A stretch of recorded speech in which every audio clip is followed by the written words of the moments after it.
Hi guys, in today's video I'm going to show you how you can activate Minecraft theme on Facebook Messenger.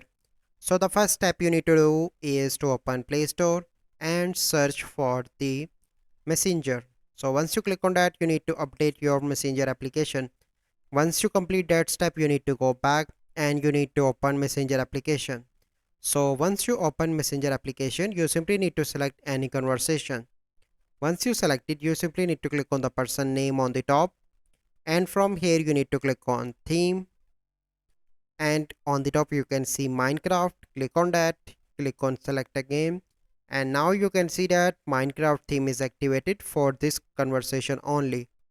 So this is the process. I hope you find this video helpful. If you find this video helpful, must like this video, subscribe to our YouTube channel for future videos. We will see you in the next video. Thank you. Have a good day.